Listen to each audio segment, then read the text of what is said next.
Goeiedag, dit is Dinsdag die 30ste.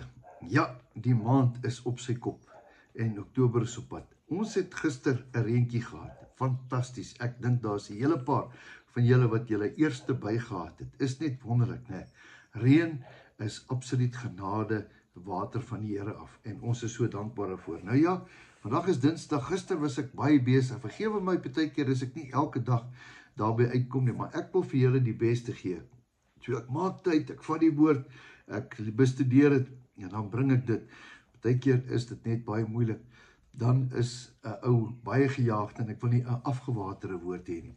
Nou ja, vandag sit ek en dink, dis nou al middag en ek sit nou en dink aan hierdie besonderse geleentheid waar ons werklik weer kan sien wat die krag van geloof is. Ek gaan dit weer vir jou sê, die krag van geloof. Ek praat so baie daaroor. Geloof. Daar was 'n vrou en sy was nie wel nie, maar sy het iets gedoen wat absoluut baie mense verbaas het. Nou kom ek lees dit gou vir jou. Lukas 8 vers 43.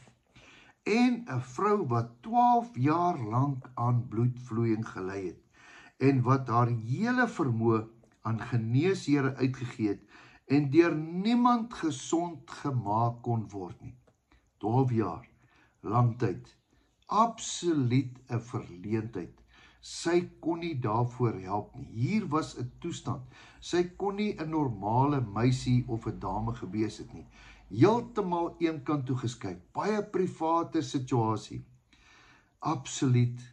Absoluut ellendig, as ek dit so kan noem. Sy het van ver van agter af gekom en die soem van die kleed van Jesus aangeraak. En haar bloedvloeiing het onmiddellik. Ken julle die woord onmiddellik? Onmiddellik is dadelik, meteens, het dit opgehou. Daarop sê Jesus, wie is dit wat my aangeraak het? Hier is net so merkwaardig. Hier kom 'n vrou, sy beer deur, sy is nie veronderstel om haar te wees nie, maar sy het een ding in haar kop gehad. Sy wou nie vir Jesus vra, ag Jesus, asseblief, ek sit met 'n groot probleem nie. Nee, dit was 'n groot verleentheid.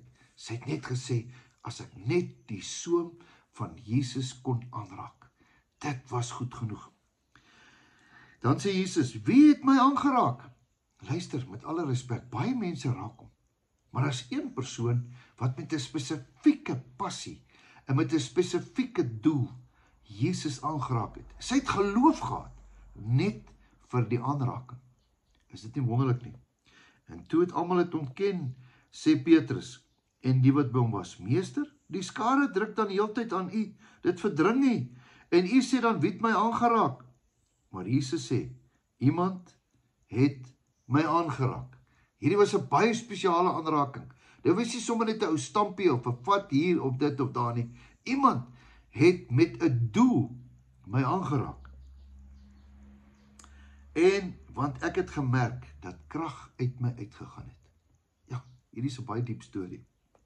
En toe die vrou sien, dat sy nie verborge gebly het nie, kom sy bewende en val voor hom neer, en vertel hom voor die hele volk, om watter rede sy hom aangeraak het. En hoe sy dan onmiddellik gesond geword het. En hy sê, hou goeie moed, dogter, jou geloof het jou gered, gaan in vrede. Hier is 'n wonderlike storie. Dit raak jou aan, want hierdie vrou wou nie in die groter publiek gesien word nie. Sy het net een fokus gehad. Niemand moet weet nie. Dis net tussen my en die Here. En sy beer vorentoe en sy vat daai kleed aan en die Here raak haar aan. Hierdie is vir my aangrypend. En miskien sit jy vandag met hierdie selfde situasie. Jy wil nie hê die ander mense moet weet jou finansies is klaar of jou situasie of jou depressie of ek weet nie wat jou situasie is nie.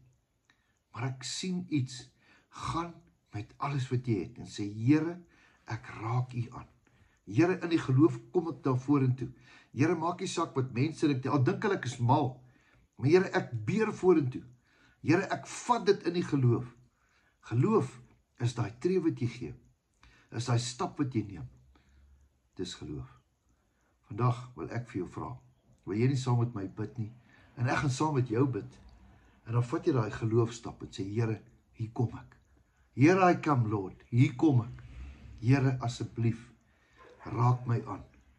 Raak my situasie aan. Raak my toestand aan. Kan ek saam met jou bid? Kom ons bid. Here, ek bid nou vir iemand. Iemand wat in 'n toestand is. Iemand wat in 'n krisis is. Iemand wat, Here, finansiëel besig is om te sink. Iemand wat voel, berge val op my. Here, ek stap saam met daai persoon en ons raak u soem aan. In die geestelike riem, Here. Dankie vir genesing. Ons loof en prys u naam. Amen. Mag jy 'n wonderlike dag hê. Weet dat Jesus jou liefhet. En onthou, ek sê dit altyd vir jou beste is nog steeds op pad. Totsiens, tot 'n volgende keer.